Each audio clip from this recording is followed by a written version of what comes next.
Inaalam ngayon ng binuong task group ng pulisya kung sino ang nasa likod at ano ang motibo ng pagpatay sa kabaro nila sa NCRPO na tinambangan kahapon sa EDSA, Connecticut. May live report si Mariz Umali. Mariz. Emil, base sa autopsy sa labi ng tinambangang NCR Police kahapon sa EDSA Connecticut Street na si Police Senior Master Sergeant Solomon Pugay, 6 na bala ang tumama sa iba't ibang bahagi ng kanyang katawan na agad niyang ikinamatay. Kabilang dito, 3 sa likod na nag-through and through raw. Merong isa sa kanang siko, merong 2 sa kaliwang balikat at nag-re-entry pa raw ito sa kanyang kaliwang bahagi ng kanyang dibdib. Halos tugma raw ito sa 7 basyo ng bala at 3 deformed slug ng kalibre 45 baril na natagpuan sa crime scene. Pinag-aaralan pa rin ng crime laboratory ang trajectory ng mga balang tumama kay Pugay. Nakita rin sa crime scene ang 9mm na baril na pinaniniwala ang service firearm ng biktima. Kalalabas lang umano ng Camp Kramen sakay ng kanyang motorsiklo at pa-southbound si Pugay nang lapitan at pagbabarili ng 2 naka-helmet na salarin.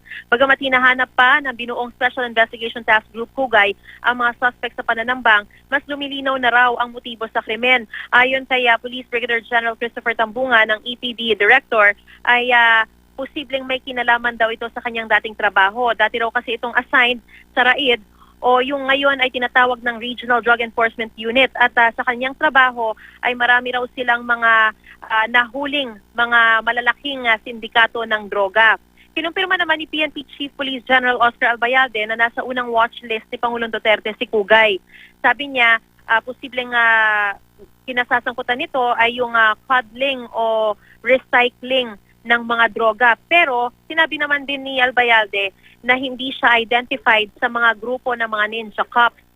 Sinabi rin ni Albayalde na na-adjudicate na o naglabas na ng desisyon ng korte na nagsasabing walang sala si Pugay.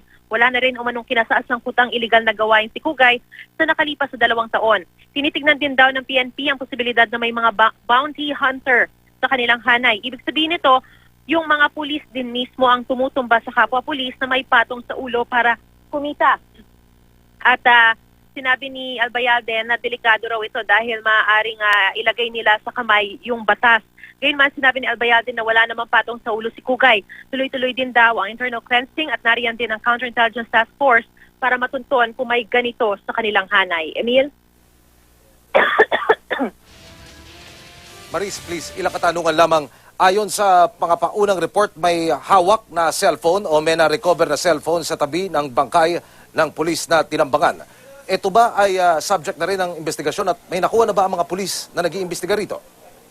Yes, Emil, iniimbestigahan. Kasama yan sa iniimbestigahan ngayon ng pulisya. Kaya lang, hindi raw nila pwedeng mabuksan at ma-decode o ma-decipher muna lahat ng mga mensahe nito hanggat walang approval mula sa immediate family.